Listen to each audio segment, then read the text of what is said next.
Southeastern Champaign County, Western Franklin County, Ohio, Fayette County, Ohio, Northwestern Pickaway County, South Central Delaware County, Eastern Greene County, Eastern Clark County, Madison County, until 8:30 p.m.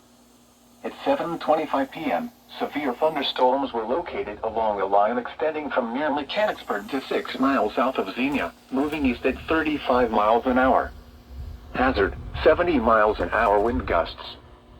Source, a 69 miles an hour wind gust was reported at Dayton Airport at 6:54 p.m. Impact, expects considerable tree damage.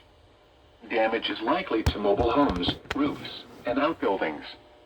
Locations impacted include Columbus, Springfield, Dublin, Grove City, Upper Arlington, Hilliard, Washington Courthouse, Worthington, London, Jefferson, Powell, Plain City, West Jefferson, Cedarville, Jamestown, Mount Sterling, South Charleston, Mechanicsburg, Jeffersonville, and Bloomingburg.